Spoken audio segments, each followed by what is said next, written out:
Shigella പ്രതിരോധ പ്രവർത്തനങ്ങളുടെ ഭാഗമായി ഹോട്ടലുകളിലും കൂൾബാറുകളിലും ആരോഗ്യ വിഭാഗം പരിശോധന നടത്തി.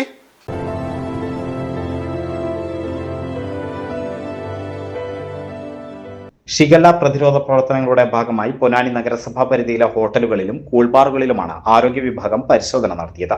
പൊന്നാനിയിൽ ഓപ്പറേഷൻ ക്ലീൻ ഷോട്ട് എന്ന പേരിൽ നടന്ന പരിശോധനയിൽ വൃത്തിഹീനമായ സാഹചര്യത്തിൽ പ്രവർത്തിക്കുന്ന സ്ഥാപനങ്ങൾക്ക് പിഴ ചുമത്തി നഗരസഭാ ആരോഗ്യ വിഭാഗം Chanthappadi famous bakery, Jeevas restaurant, Janatha bakery, Surabhi hotel, shawarma corner എന്നീ സ്ഥാപനങ്ങളിലാണ് പിഴ ചുമത്തിയത്. പരിശോധനയ്ക്ക് പബ്ലിക് ഹെൽത്ത് ഇൻസ്പെക്ടർമാരായ Biju Anoor, Sangeetha, Vijin V Gopal, A V Pavithran എന്നിവർ നേതൃത്വം നൽകി. ചൂടുവെള്ളം മാത്രമേ ഉപയോഗിക്കാൻ ഇപ്പം നിയമമുള്ളൂ.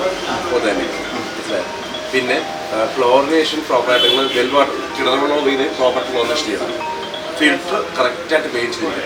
അപ്പോൾ നമ്മൾ ഫിൽറ്റർ വാട്ടർ ഉപയോഗിക്കില്ലേ, ചിലയിടത്തൊക്കെ 2 വർഷം 3 വർഷം ക്ലീൻ ചെയ്യാത്ത ഫിൽറ്ററുകളുണ്ട്. അത് പ്രോപ്പറായിട്ട് നോട്ട് ചെയ്യുക, അത് ക്ലീൻ ചെയ്യുക എന്നുള്ളതാണ്. ഓക്കെ. പിന്നീട് ഇപ്പോൾ നിങ്ങളാണ് നിങ്ങളുടെ ഉദ്യോഗസ്ഥൻ മീൻസ് ഇവിടെ സ്റ്റാഫിന് ഹെൽത്ത് കാർഡ് കമ്പൽസറി ആയിരിക്കണം. പിന്നെ ഏത് ആഹാരം ഏത് ഫുഡ് ഹാൻഡിൽ ചെയ്യുമ്പോഴും ഹാൻഡ് വാഷ് പ്രോപ്പറായിട്ട് ചെയ്തിരിക്കണം. ഇവിടെ വരുന്ന കസ്റ്റമേഴ്സിന് പ്രോപ്പർ ഹാൻഡ് വാഷ് പ്രൊവൈഡ് ചെയ്തിരിക്കണം. ടോയ്ലറ്റ് ഫെസിലിറ്റി ഉണ്ടോ? ടോയ്ലറ്റ് ഫെസിലിറ്റി ഇല്ല.